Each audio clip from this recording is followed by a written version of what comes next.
What is the most important thing during crisis when it comes to leadership? How can you engage your team? How can you engage the hearts and the minds of your people in tough times? I mean, in times of crisis. Stay tuned.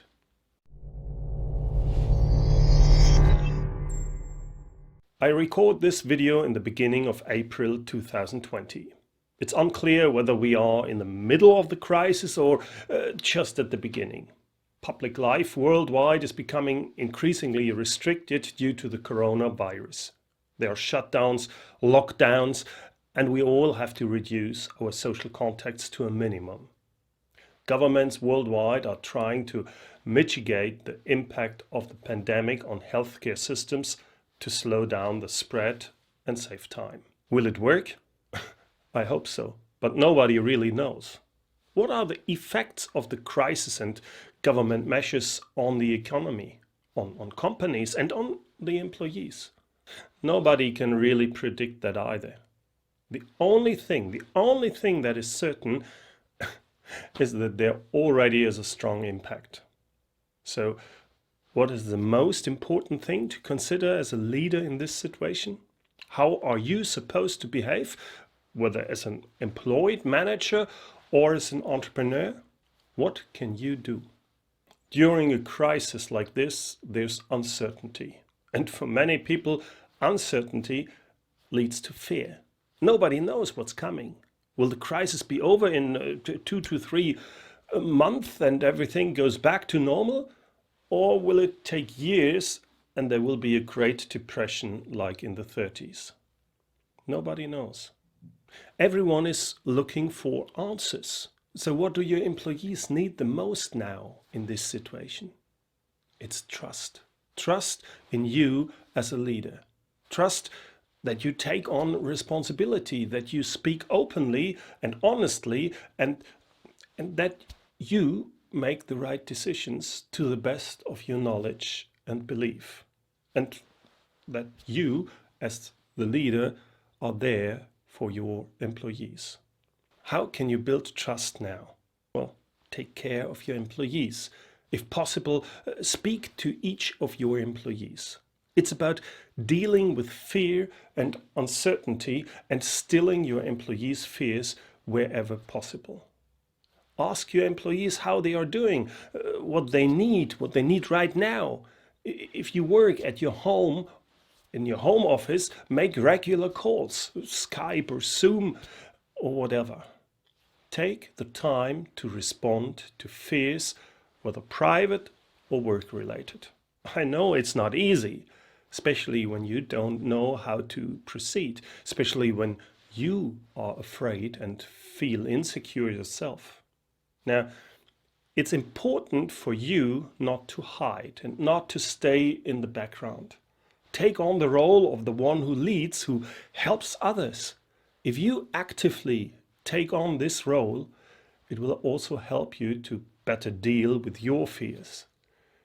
Explain to your employees what your view on the situation is and which decisions you are making or will be making. And above all, explain why you do these things. What are the 5 most important things now which matter? First, don't shy away from telling the truth. Don't beat around the bush. Second, only promise things that you really can keep. Be totally clear about what you know and what you don't. At the moment, everyone is looking for answers. Number 3, with regard to the future, explain possible scenarios and how you and the company are likely to respond to them. Also clearly state what that would mean for your employees.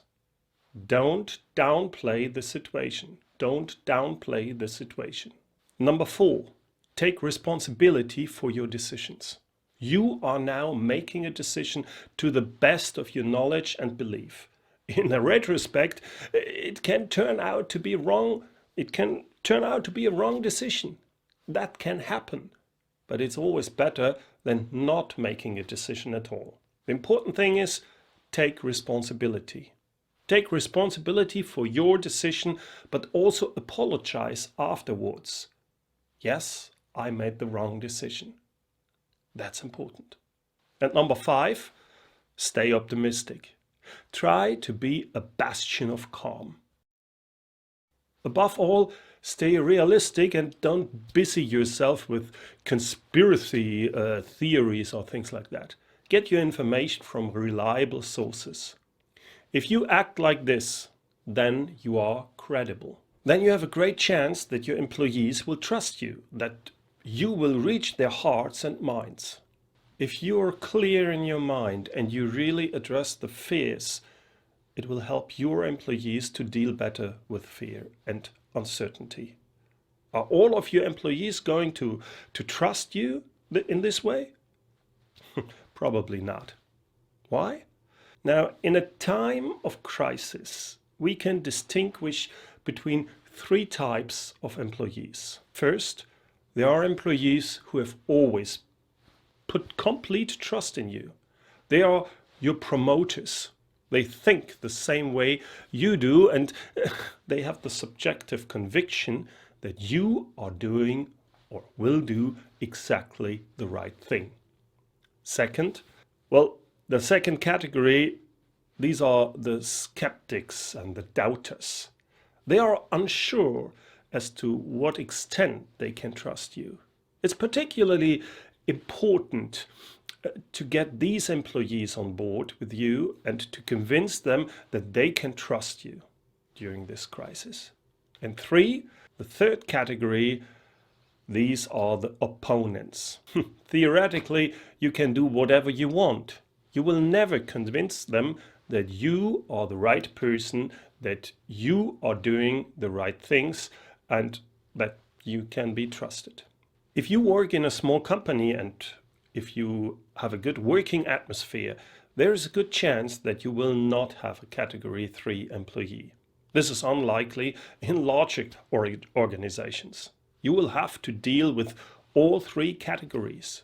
So if you are a leader, don't hide. Take responsibility. Help your employees and be the leader they can trust. Stay healthy and see you soon.